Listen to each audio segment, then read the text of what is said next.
Yeah, without a doubt, it's the biggest game in Texas A&M history, right? Yesterday was at that point the biggest game in A&M history, and now tomorrow is.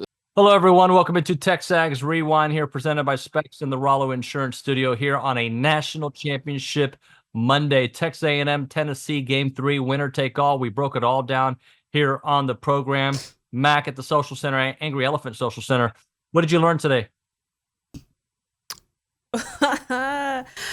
Really nothing much today. I don't know if that's Didn't good learn to anything? say. I don't know if that's good to say or not. I just learned a couple of breakdowns today, probably of baseball. I mean, people really know baseball here in College Station. That's for sure. Nick, what'd you learn?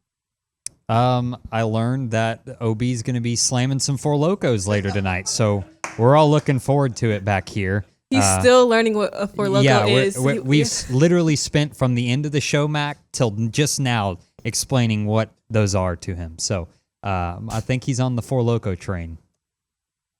Yeah, and I still don't know what it is. That's all right, though. Today on the Rewind, we have OB and Richard Zane in the Go Hour breaking down this upcoming game. We had Ryan Brauninger for half an hour breaking things down as well. Scott Livingstone, we had him at one point. We had to move him to another point because we had TexAgs co-owner Billy Liucci joining us early in the program than expected. We always love when we get Luch on the show. It is the Rewind. Check it out. Are we confident that Lampkin is completely over any issues that he had earlier in the year with, and that he has the intestinal fortitude to how did you just describe the game tonight? The intestinal fortitude to get through a game that's the biggest game, quite frankly, in the history of Texas A&M baseball. Yeah, without a doubt, it's the biggest game in Texas A&M history, right? Yesterday was at that point the biggest game in A&M history, and now tomorrow is, and it's the anxiety and the stress of it has increased 1,000-fold because if you don't win it, you're going to be kicking yourself because you finished one game shy of a national title. But as far as confidence in Justin Lampkin, there's the whole Texas A&M saying little joke that if you do it once, that's cool, but if you do it twice, it's a tradition. So twice in Omaha, Justin Lampkin has been not just good, he's been great. I would argue in his start against Florida, his second start against Florida, he wasn't just good, he was great. He was elite in 5 scoreless innings. I caught something on the TV the other day, or yesterday when I was running around the press box trying to get my final things taken care of before the game started, and it was on ESPN, and they're showing the shot of Drew Beam coming in from the Tennessee bullpen, and they're showing his stats from previous in Omaha, like in his 2 starts, he's got like a sub 2, maybe a 1.39 ERA. I'm like, that's impressive. But in the back of my mind, I'm like, oh man, A&M and he must be due for a tough outing, right? And of course, Chase Levelett hits that first home run, but then Drew Beam settles in and is Drew Beam and keeps that ERA around where it was. So Justin Lampkin's stats when he walks in from the bullpen today, it's going to read 0.00 ERA, and maybe there's a volunteer guy, maybe the guy who's covering the Tennessee Volunteers for 10vols.com is going to look at that stat and think, oh, he must be due for a tough outing, and he'll go and shove again. It's going to be all hands on deck, right? Justin Lampkin's going to have a short leash. Everybody who comes in is going to have a short leash, but I mean, he's looked really, really good in Omaha so far, so why not? I'm sure this is a question you won't want to answer, but I'll ask anyway. Does any pitching staff have the advantage tonight? Yeah, I would think that it's hard because are you talking about who would have an advantage over the course of the season, which Tennessee would be in a better spot there on the mound because Xander Sechrist has been just way more consistent than Justin Lampkin over the course of the year. But with the way Lampkin's throwing, in Omaha, does that negate any kind of starting pitching advantage that you would give to Tennessee? I think it might. The way Lampkin's pitched lately has been sensational, but he'll hand the ball to somebody. I don't know who it's going to be. And then that somebody will probably hand it to Evan Aschenbeck. Or if it's Justin Lampkin handing it to Evan Aschenbeck, A&M could be in a great spot. From the Tennessee side, they're going to have everybody available. Like Sechrist will start. Chris Stamos didn't throw much the other day as their opener in game 1, so he could come back. Nate Snead, their closer, was good last night. And Kirby Connell has thrown in every one of their postseason games. He's available. I would think that Combs is done for today, and so is Causey. That's two of their better guys. But the Benke kid can come back.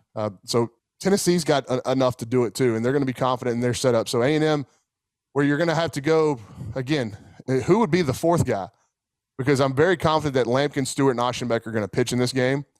But if you got to get a fourth guy in there, who is it? Is it Zane Badmiev? Could be. You know, he got you 3 outs to start the game yesterday. Could it be Weston Moss, who worked a clean top of the 9th inning yesterday and I thought looked good? Fastball was up to 94, really good changeup, and I didn't think the moment looked too big for him. So, you know, the question, if you got into A&M's, the depth of it, and you had to start rolling multiple guys out there, you know, say Lampkin doesn't have a great start, you're going to have to piecemeal the game together. So who gets you those outs before you potentially hand the ball to Aschenbeck and say, hey, take us home here? And whatever take us home here today means as empty the tank. Throw 100 pitches if you have to. This is what you asked for, right? This is a chance on the last day, the last 2 teams standing, to win it all. I mean, you're playing the last game of the season, which I guess technically you could have done yesterday too. But you know what people mean when they say that. Like, this is it. We've extended college baseball as far as we can go. There are 2 teams left standing. I don't think anyone can dispute that we have the 2 best teams in college baseball playing tonight for a national title, and they'll be doing it in front of a sold-out, standing-room-only crowd on national TV in a decisive Game 3, which is pretty freaking remarkable that Texas A&M is here. Of course, we all would have loved to have seen them close it out in 2 yesterday. I think hanging on to a 1-0 lead was just going to be a little too much to ask. They needed more run support. They needed to take advantage of a couple of situations a little earlier in the game. But they didn't, and here we are, and I don't think you can ask for anything more. I mean, you're playing a great baseball team in Tennessee. And just talking to everyone around here, all the Tennessee fans and everything, this is every one of them's already like, this is the best team we've played all year by far. And guess what? It's the best. It's the best team that A&M's played this year. We knew that coming in, and the results are what they are. It's one really close game, and one game where A&M jumped on them early and was able to fend off a furious late rally. A&M nearly had a similar late rally, you know, at the very end there with Targach coming up. My gosh, I mean, it was damn near as storybook gets. But Tennessee played like the better team yesterday. A&M played like the better team on Saturday, and here we are. So I don't think I've been more fired up for an A&M sporting event in quarter century. Really, all you can ask for is a chance to be playing on the last day of the season as one of the last 2 teams, have a pitcher who's been dynamite for you in Omaha, and an offense that I think is knocking at the door to do something big. No, I agree. I'm assuming Lampkin's going tonight. I haven't heard anything. Is Lampkin pitching tonight? Yeah, Lampkin is going tonight. Okay, and so they have their guy, Xander Sechrist. I think that's how you say his name.